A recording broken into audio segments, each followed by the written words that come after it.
Magandang araw at welcome pong muli. Meron po dinala dito sa shop. Ito po, isang Baha Maxima. Ito po ay nabangga. At ito po ang ating mga gagawin. Itong tayong tapaludo dito. Kita nyo naman kung gaano kayupi. Pati itong dito sa kanyang pintuan. Pati yung kanyang railings pumasok na sa pintuan, butas. Ito yung kanyang poste. Ito yung kanyang tagiliran. Lahat ng ito isasauli natin sa dating forma at pagkatapos ay ating i-repaint. Meron din dito sa kanyang dito sa kanyang windshield. Basag po ang kanyang windshield.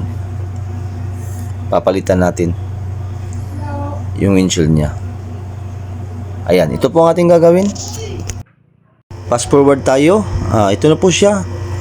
Ito na po yung matapos natin itong ayusin at isauli doon sa dati niyang forma. Kita nyo naman ito, nabalik na sa kanyang lugar.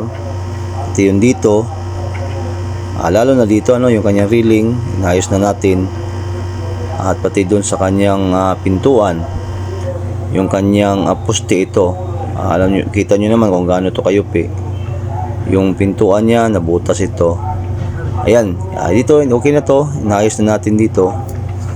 At ready na ito para imasilya natin at para mag-repaint na rin. Sige.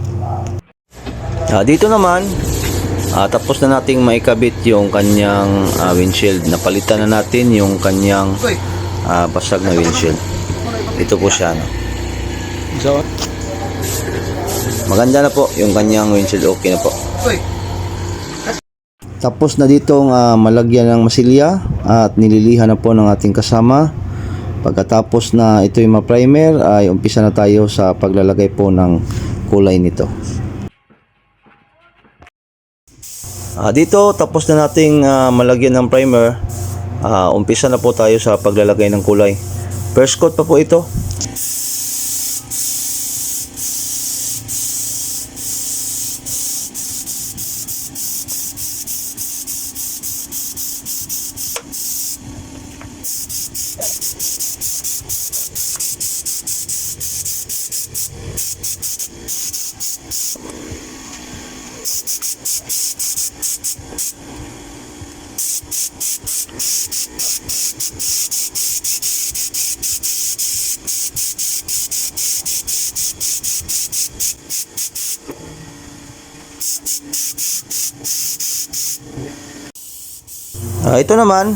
Ito na po yung kanyang second coat.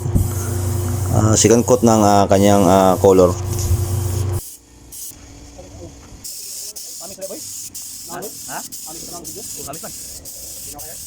Gayo. Murang kung makita ka ng video. Hindi ako sa pagpiso. Hindi ako sa balik. Makita na ka nag-spray gun rin sa camera. Ha? Ha? Ha? Wala silaw. Dili man ka dito. Yun haba to.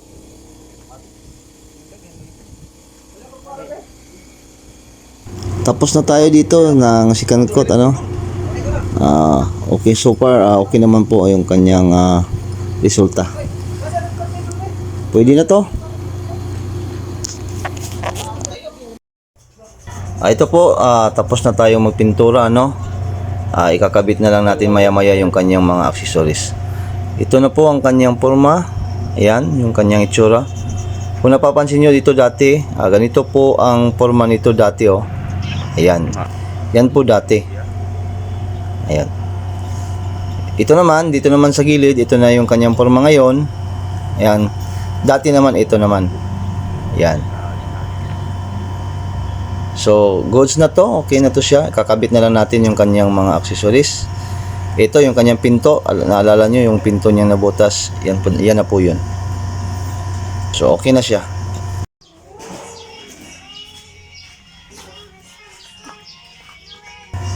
Ito na yung kanyang itsura pagkatapos na makabit yung kanyang mga accessories. At ito'y kukunin na ngayong araw na ito. Papunta na yung may-ari. Ayan. Ayan. Okay na to. At salamat po sa inyong panonood and God bless.